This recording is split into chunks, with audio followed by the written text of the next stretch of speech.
Hi எல்லாருக்கும் வணக்கம். நம்ம இந்தியன் ஜியோகிராஃபி பத்தி பார்த்துட்டு இருக்கோம். அதுல முக்கியமான டாபிக்ஸ் இதெல்லாம் நம்ம பார்க்க போறோம். இதுக்கு முன்னாடி நம்ம என்னெல்லாம் பார்த்திருக்கோம்? இந்தியாவுடைய லொகேஷன்ஸ பத்தி பார்த்தோம் லாஸ்ட் வீடியோல. நார்த் டூ சவுத் என்னலாம் இருக்கு? ஈஸ்ட் டூ வெஸ்ட் உடைய எக்ஸ்டென்ட் என்ன? அப்புறம் northern most point, southern most point, அப்புறம் இந்தியன் ஸ்டாண்டர்ட் டைம்னா என்ன? கிரீன்விச் மெரிடியன் டைம்னா என்ன? அது 2த்துக்கும் வித்தியாசம் என்ன? இத பத்தின பேசிக்ஸ் நான் சொல்லியிருப்பேன். சரியா? இப்ப வந்து இந்த மலைகள், சமவெளிகள், இந்த பீடபூமிகள் பத்திலாம் அதிகமா கேள்விகள் கேட்கறாங்க. சரியா? இப்ப நான் இந்த வீடியோல என்ன சொல்ல போறேன்னா, இந்த மலைகள் எப்படி வந்தது? இந்த சமவெளிகள்லாம் எப்படி நம்ம எர்த்துக்கு வந்துச்சு? அப்படின்றத பத்தி பேசப் போறேன். சரியா? ஓகே. இப்ப நம்ம எல்லாருமே இந்த மலைகள பத்தி படிக்கிறோம். இல்லன்னு சொல்ல வரல. டிஎன்பிஎஸ்சில கேட்கறாங்க. எல்லா ஆஸ்பிரண்ட்ஸும் என்ன பண்றாங்க? இந்த மவுண்டெயின்ஸ பத்தி நெறைய பேர் படிக்கிறாங்க. சரியா? ஆனா எத்தன பேருக்கு இந்த மவுண்டெயின்ஸ் எப்படி வந்துச்சுன்னு தெரியும்? இந்த பீடபூமிகள்லாம் எப்படி வந்துச்சுன்னு தெரியும்னா, கொஸ்டின் மார்க் தான். நெறைய பேருக்கு அந்த டவுட்ஸ் இருக்க தான் செய்யுது. அது ஏன்னா, அதோட பேசிக்ஸ படிக்கிறது கிடையாது. இதுக்கு பின்னாடி இருக்கக்கூடிய கான்செப்ட்ட தெரிஞ்சுக்கிறது கிடையாது. சரியா? இந்த வீடியோல அத பத்தி தான் நம்ம பார்க்க போறோம். சரியா? என்ன அப்டின்னா, பிளேட் டெக்டானிக். எர்த் ஆரம்ப காலகட்டங்கள்ல உருவாகும்போது, மவுண்டெயின்ஸோ, சமவெளிகளோ, பீடபூமிகளோ அப்படியே கரெக்ட்டா ஈவனா அரேஞ்சுடா கிடையாது. அது என்ன காரணம் அப்டின்னு பார்த்தீங்கன்னா, இந்த பிளேட் டெக்டானிக் மூவ்மெண்ட்ஸ் தான். இந்த பிளேட் டெக்டானிக் மூவ்மெண்ட்ஸ்னால தான் என்ன நடக்குது அப்படின்னு பார்த்தீங்கன்னா, ஒரு ஃபியூச்சர்ஸ் வந்து உருவாகுது. சரியா? இப்போ வந்து எர்த் வந்து ஒரு ஸ்டாட்டிக்கான ஒரு ஆப்ஜெக்ட் கிடையாது. ஒரு டைனமிக்கான ஆப்ஜெக்ட், ஒரு மூவ்மென்ட்டான இருக்கக்கூடிய ஒரு ஆப்ஜெக்ட் தான். சரியா? அப்படி நினைச்சுக்கிட்டீங்கன்னா உங்களுக்கு ஈஸியா புரிய ஆரம்பிக்கும். சரியா? இப்போ இது ஃபுல்லாவே நான் இத பத்தி தான் எக்ஸ்பிளைன் பண்ண போறேன். இந்த பிளேட் டெக்டானிக் மூவ்மெண்ட்ஸ் நடக்கிறதுனால நம்மளோட எர்த்ல என்ன மாரியான ஃபியூச்சர்ஸ்லாம் இருக்கு அப்படின்றத நம்ம பார்க்க போறோம். சரியா? ஓகே. ஒண்ணு ஒண்ணா பார்த்துரலாம். இப்ப இதுதான் இந்தியா. எல்லாருக்கும் தெரியும். இந்தியா ஃபர்ஸ்ட் ஆரம்பத்துல இப்படிதான் இருந்துச்சான்னா, கண்டிப்பா கிடையாது. இந்த மாரியான ஷேப் வரதுக்கு காரணமே என்ன அப்படின்னு பார்த்தீங்கன்னா, பிளேட் டெக்டானிக் மூவ்மெண்ட்ஸ் தான். ஓகேவா? அப்போ பிளேட் டெக்டானிக் மூவ்மெண்ட்ஸ்னால இப்போ இருக்கிற எத்தன கான்டினென்ட்ஸ் இருக்கு? 7 கான்டினென்ட்ஸ் கிட்ட இருக்கு. ஓஷன்ஸ்லாம் நம்ம படிக்கிறோம். ஆனா ஆரம்பத்துல இந்த 7 கான்டினென்ட் இருந்துச்சான்னா, கண்டிப்பா கிடையாது. இப்பதான் இந்த 7 கான்டினென்ட்ஸ் பத்திலாம் நம்ம தெரிஞ்சுக்கணும். கரெக்ட்டா? அப்ப இந்த பிளேட் டெக்டானிக்ஸ்னால தான் இந்த 7 கான்டினென்ட்ஸ் வந்து என்ன இருக்குன்னா உருமாறிருக்கு. அப்போ பிளேட் டெக்டானிக்ஸ் வந்து ஃபர்ஸ்ட் ஆரம்பத்துல எப்படி இருந்துச்சு அப்படின்னு பார்த்தீங்கன்னா, இப்படிதான் இருந்துச்சு. அப்போ 250 மில்லியன் வருடங்களுக்கு முன்பு எப்படி இருந்துச்சு பாருங்க. இந்த மாரி இப்ப 7 கான்டினென்ட்லாம் நம்ம பார்க்கணும் இல்லையா? அப்படிலாம் கிடையாது. ஒரு சிங்கிள் லேண்ட் மாஸா இருந்துச்சு. ஓகே. சிங்கிள் லேண்ட் மாஸ்க்கு பேர் வைக்கிறாங்க. இதுக்கு பேர் தான் பான்ஜியா அப்படின்னு சொல்லுவாங்க. சுத்தி இருக்கிற ரிவர்ன்ற பாருங்க. சுத்தி இருக்கிற கடலுக்கு பேர் என்னன்னா, பான்தலாசா அப்படின்ட்டு சொல்லுவாங்க. ஸோ பான்ஜியா சரவுண்டட் பை தி பேந்தலாசா ஒரு வார்த்தை ஜியோகிராபிக்கல் டெர்ம்ஸ். அப்போ சிங்கிள் லேண்ட் மாஸா தான் ஃபர்ஸ்ட் இருந்துச்சு. அதுக்கப்புறமா தான் என்னவா பிரியுதுன்னா 2 பெரிய பெரிய கான்டினென்ட்டா பிரியுது. என்னது? லுரேஷியா, கோண்ட்வானா லேண்ட் அப்படின்னு சொல்லிட்டு பிரிக்கிறாங்க. சரியா? லுரேஷியா, கோண்ட்வானா லேண்ட்ன்னு சொல்லிட்டு 200 மில்லியன் ஆண்டுகளுக்கு முன்பு பிரிய ஆரம்பிக்குது. இது எப்படி நகருது பாருங்க. இந்த நகர்வு தான் பிளேட் டெக்டானிக் நான் சொல்ல வரேன். சரியா? ஓகே. இப்ப லுரேஷியா, கோண்ட்வானா எப்ப பிரியுது அப்படின்னு பார்த்தீங்கன்னா, ட்ரையாசிக் காலகட்டங்கள்ல பிரியுது. இப்ப இந்த இந்த பெர்மியன் காலகட்டம், ட்ரையாசிக், ஜுராசிக் காலகட்டம்லாம் ஆல்ரெடி எக்ஸ்பிளைன் பண்ணியிருப்பேன். ஆல்ரெடி ப்ரீவியஸா ஜியோகிராஃபியோட பேசிக்ஸ் நடக்கும்போது இத பத்திலாம் நான் சொல்லியிருப்பேன். சரியா? அத பத்தி நான் இப்ப சொல்ல விரும்பல. ஜஸ்ட் தெரிஞ்சுக்கோங்க. 250 மில்லியன் ஆண்டுகளுக்கு முன்பு இப்படி இருந்துச்சு. 200 ஆண்டுகளுக்கு முன்பு இப்படி இருந்துச்சு. சரியா? அப்போ கரண்ட்டா நம்ம என்ன பார்க்கிறோம் அப்படின்னா, இந்த 65 மில்லியன் ஆண்டுகளுக்கு முன்ன மட்டும் தான் ஓரளவுக்கு நம்ப பார்க்கிற எர்த் மாரி உருவாக ஆரம்பிக்குது. பார்த்தீங்களா? இந்த ஆஸ்திரேலியன் பிளேட்ன்னு சொல்லுவாங்க. இந்த ஆஸ்திரேலியன் பிளேட்ல இருந்து ஒரு பீஸ் தான் என்ன அப்படின்னு பார்த்தீங்கன்னா, இந்தியா. ஓகே. இது இந்தியா தான் போக போக அப்படியே கன்டினியூஸா இங்க வந்து ஜாயின் பண்ணி அதாவது ஏசியன் பிளேட்டு, ஆஸ்திரேலியன் பிளேட்டுன்னு சொல்லுவாங்க. இந்தியா வந்து அதாவது இந்தியாவுடைய பிளேட் வந்து அ ஏசியன் பிளேட்டோட சொந்தம் கிடையாது. அது ஆஸ்திரேலியன் பிளேட்ல இருந்து உடைஞ்சு ஏசியன் பிளேட்டோட சேர்ந்தது தான் இந்தியா. சரியா? இது எப்படி மூவ்மெண்ட்ன்னு சொல்றேன். இதுக்கு மூவ்மெண்ட் பேர் என்ன? பிளேட் டெக்டானிக் மூவ்மெண்ட்ஸ் அப்டின்ட்டு சொல்றோம். சரியா? இந்த பிளேட் டெக்டானிக் மூவ்மெண்ட்ஸ ஒரு பல விதமான பிளேட்ஸா பிரிக்கிறாங்க. பாருங்க. அது தெரிஞ்சுக்க தேவையில்ல. ஜஸ்ட் பாருங்க போதும். பாருங்க. என்னென்ன பிளேட்ஸ் இருக்கு? Pacific plate, Nazca plate, south American plate, Indian plate. இந்த ஆஸ்திரேலியன் பிளேட்ல இருந்து பிரிஞ்சு வந்தது தான் இந்த இந்தியன் பிளேட்டு. புரியுதுங்களா? யுரேஷியன் பிளேட்டு, இல்ல ஏசியன் பிளேட் எப்படி வேணா சொல்லலாம் நீங்க. சரியா? Pacific plate. இதுல இருந்து இது வரைக்கும் பசிபிக் பிளேட்ஸ். இதெல்லாம் வந்து பிளேட்டு. அந்த பிளேட்ன்றது எப்படி குறிக்கிறாங்க அப்படின்னா, அது ஒரு பேசிக் தெரிஞ்சுக்கோங்க. பாருங்க. Plate tectonic. இப்ப பிளேட்ஸ்லாம் பார்த்தோம் இல்லையா? அது கரெக்ட்டா உங்களுக்கு புரியிற மாரி சொல்றேன் பாருங்களேன். இப்ப எர்த் வந்து ஒரு ஸ்லைஸா நீங்க எடுத்தீங்கன்னா எப்படி பிரிப்பீங்க? இது கிரஸ்ட்டு, இது மேன்டிலு, இது கோர். கரெக்ட்டா? கிரஸ்ட்ன்னா தமிழ்ல என்ன? மேலோடு அப்டின்ட்டு சொல்லுவாங்க. மேன்டில் எப்படி பிரிப்பாங்கன்னா, அப்பர் மேன்டில், இன்னர் மேண்டில் அப்படின்னு சொல்லிட்டு பிரிப்பாங்க. அதேபோல அவுட்டர் கோர், இன்னர் கோர் அப்படின்னு சொல்லிட்டு பிரிப்பாங்க.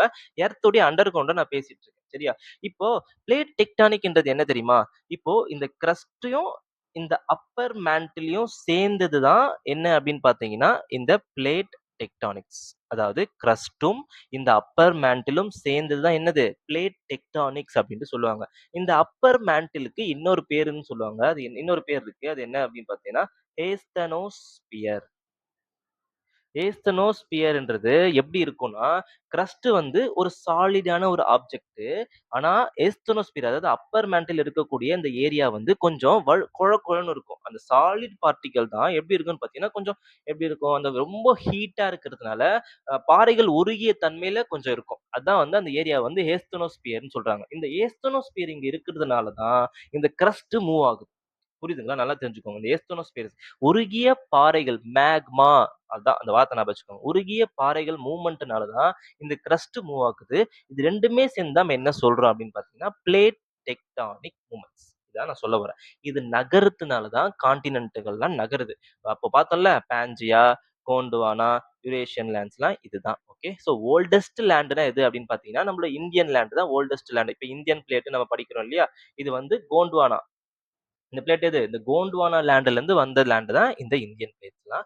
இப்போ எதனால இப்படி இந்த ஷேப்ல இருக்காங்க அப்படின்னு பார்த்தீங்கன்னா, இந்த பிளேட் டெக்டானிக் மூவ்மெண்ட்ஸ்னால தான். சரி, ஓகே. பேசிக் தெரிஞ்சுக்கிட்டீங்க. இப்ப நம்ம ஒரு எக்ஸாம் பாயிண்ட் ஆஃப் வியூல ஒரு சின்ன சின்ன டாபிக்ஸ் நான் சொல்லப் போறேன். இந்த பிளேட் டெக்டானிக் மூவ்மெண்ட்ஸ 3 விதமா பிரிக்கிறாங்க. சரியா? என்னென்னவா பிரிக்கிறாங்க அப்படின்னு பார்த்தீங்கன்னா, 1 டைவர்ஜென்ட் விலகும் எல்லைகள், குவியும் எல்லைகள் கன்வர்ஜென்ட், பக்கவாட்டு தட்டு எல்லைகள் சொல்லிட்டு அதாவது அந்த பிளேட் டெக்டானிக் மூவ்மெண்ட்ஸ எப்படி பிரிக்கிறாங்க? 3 விதமா பிரிக்கிறாங்க. 3 விதமா நகரும்போது ஒரு வகையான ஃபியூச்சர்ஸ் வந்து உருவாகுது. இது ஒரு வகையில தான் என்ன உருவாகுது அப்படின்னு பார்த்தீங்கன்னா, மவுண்டெயின்ஸ் உருவாகுது. சரிங்களா? இப்போ பிளேட் டெக்டானிக் மூவ்மெண்ட்ஸ்ப்பா, அது 3 டைப்ஸ்ப்பா.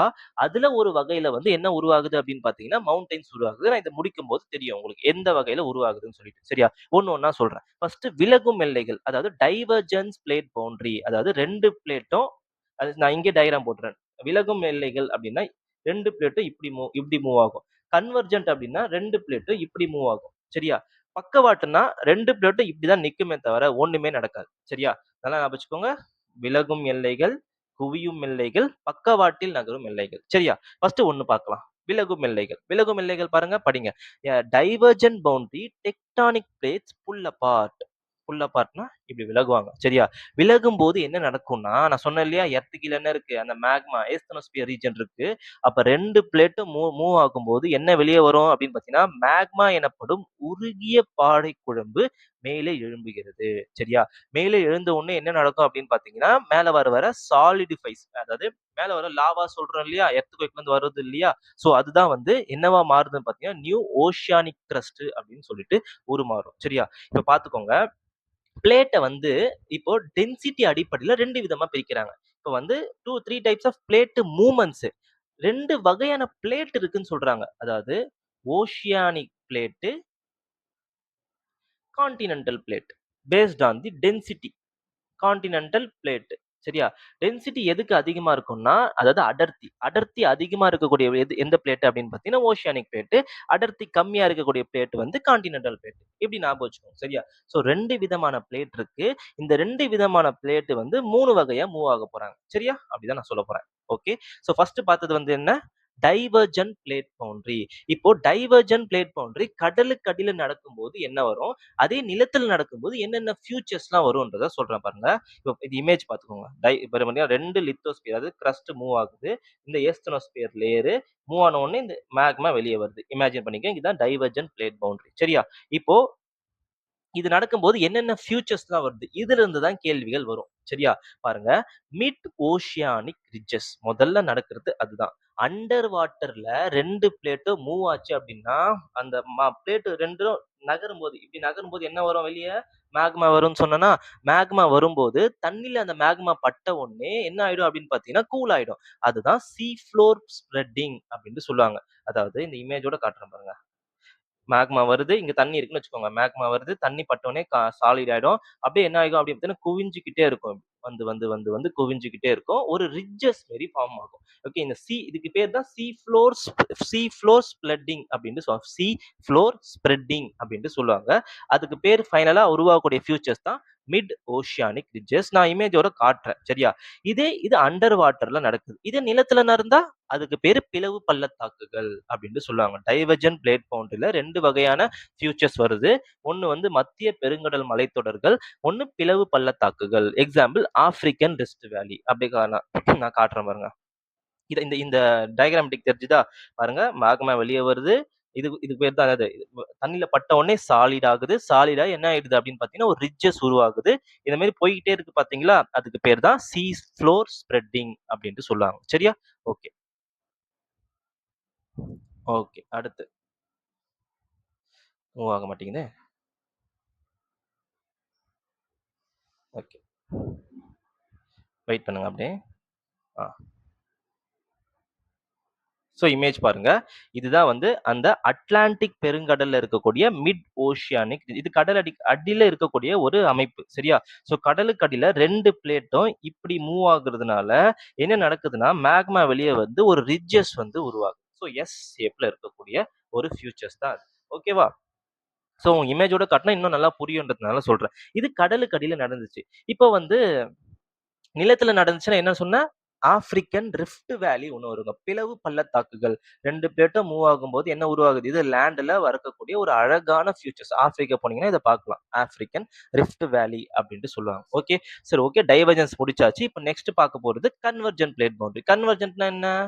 இந்த ஷேப் ஞாபகம் வச்சுக்கோங்க. 2 பிளேட்டும் ஒன்றோடு ஒன்று மோதிக்கொள்ளும். இதுதான் அழிவுபூர்வமானவை. டிஸ்ட்ரக்டிவ். நெறைய வந்து வால்கேனோ, சுனாமி, எர்த்குவைக் எல்லாமே இந்த கன்வர்ஜென்ட் பிளேட் பவுண்டரினால தான் வருமே. சரியா? ஸோ வந்து ஒரு எர்த்த வந்து அதிகமா பாதிக்கக்கூடிய மூவ்மெண்ட் எது அப்படின்னு பார்த்தீங்கன்னா, இந்த கன்வர்ஜென்ட் பவுண்டரி அப்படின்ட்டு சொல்லுவாங்க.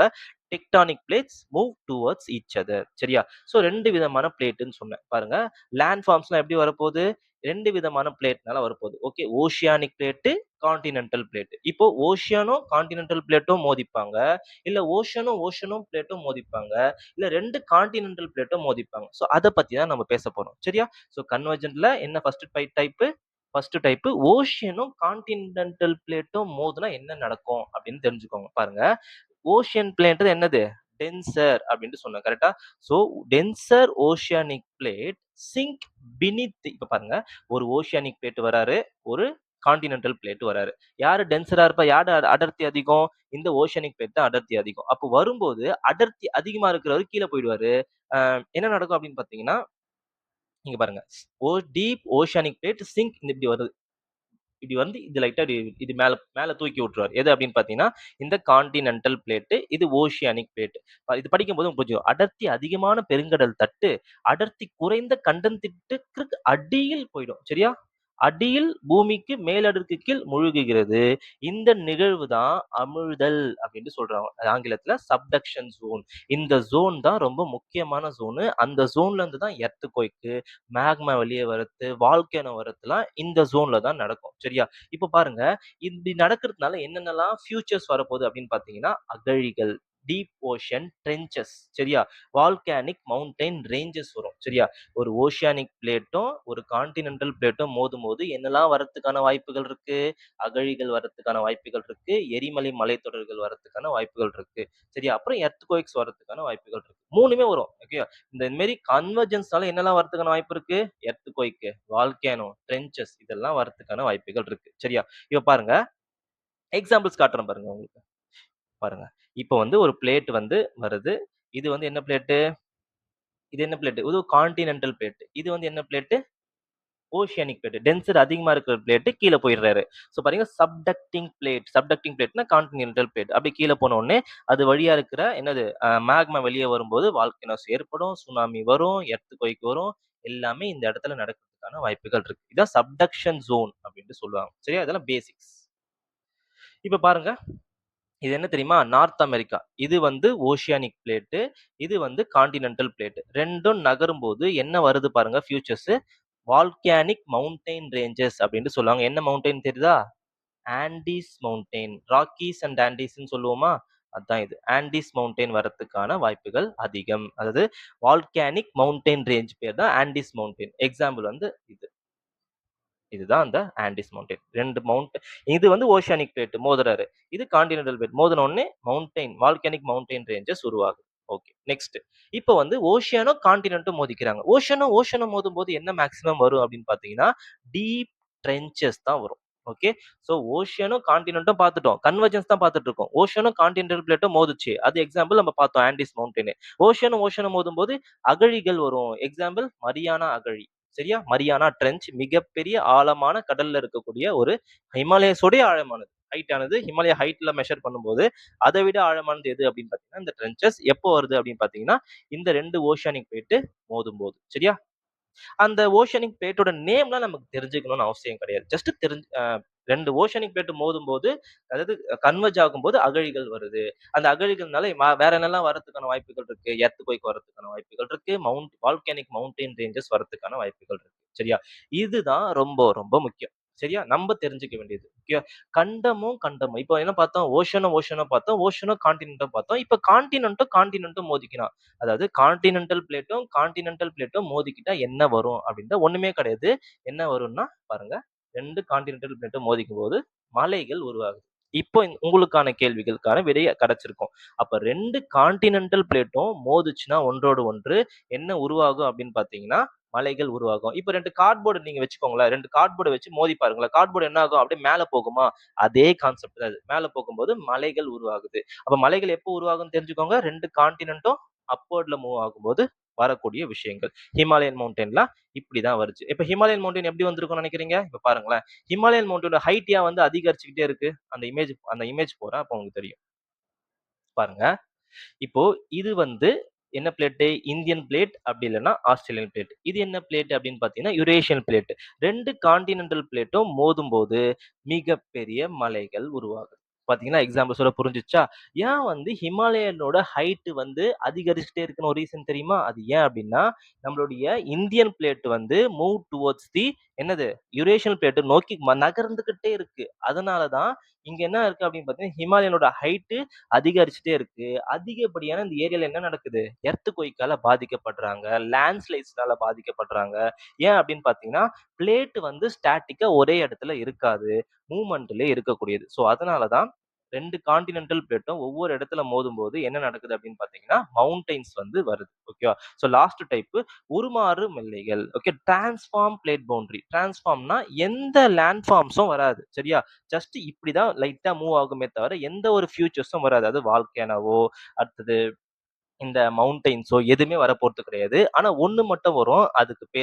அதுதான் எர்த்குவைக். ஃப்ரீக்வென்ட்டா அதிகமா இந்த டிரான்ஸ்ஃபார்ம் பிளேட் பவுண்டரில வரும். ஓகேவா? அதனால எந்த ஃபியூச்சர்ஸும் வரப்போறது கிடையாது. ஆனா மிகப்பெரிய தாக்கத்தை ஏற்படுத்தும். என்னது அப்படின்னு பார்த்தீங்கன்னா, எர்த்குவைக்ஸ் வரும். சரியா? வால்கேனோலாம் இந்த இந்த இந்த இதுல வராது. எதுல வரும்? கன்வர்ஜென்ட் பிளேட் பவுண்டரில வரும். சரியா? பாருங்க இதுதான் இமேஜ். இப்படி மூவ் ஆகும்போது என்ன நடக்குது? ஒண்ணுமே வரப்போறது கிடையாது. சரியா? ஆனா இந்த இடம் இருக்கு பார்த்தீங்களா? இந்த மாரி இடங்கள் என்ன ஆகும் அப்படின்னு பார்த்தீங்கன்னா, அதாவது எர்த்குவைக் வரதுக்கான வாய்ப்புகள் இருக்கு. பாருங்க. ஃபால்ட் லைன் அப்படின்ட்டு சொல்லுவாங்க. ஸோ இந்த ஃபால்ட் லைன்ல என்ன நடக்கும் அப்படின்னு பார்த்தீங்கன்னா, ஃபோகஸு, எபி சென்டர்லாம் படிச்சிருப்பீங்க இல்லையா? ஸோ இந்த இடத்துல லைட்டா ஒரு மூவ்மெண்ட் நடந்தா என்ன நடக்கும் அப்படின்னு பார்த்தீங்கன்னா, எர்த்குவைக்ஸ். சரியா? சரி, ஓகே. ஸோ 3 விதமான பிளேட் மூவ்மெண்ட்ஸ நான் சொல்லிட்டேன். Key feature fault lines, visible fracture in the earth crust. என்னது? டிரான்ஸ்ஃபார்ம் பிளேட் பவுண்டரி தான் இது. டிரான்ஸ்ஃபார்ம் பிளேட் பவுண்டரியோட இமேஜ் இது. சரியா? ஸோ எங்க இருக்கு அப்படின்னா, சான் ஆண்ட்ரியாஸ் ஃபால்ட் இன் கலிஃபோர்னியால இருக்கு. ஓகே. சரி. ம். இந்த இடத்துல என்ன மேக்ஸிமம் வரும்னா, எர்த்குவைக்ஸ் வரும். ஓகே. ஸோ 3 விதமான பிளேட் மூவ்மெண்ட்ஸ் நம்ம பார்த்துட்டோம். ஏதாச்சும் டவுட்ஸ் இருந்தா கேளுங்க. Thank you. பாய். ஸோ அடுத்த வீடியோல இத பத்தி நம்ம ஸ்டார்ட் பண்ணிடலாம். ஹிமாலயன் மவுண்டன்ஸ்னா என்ன? பிளெயின்ஸ்னா என்னன்னு சொல்லிட்டு. ஓகே.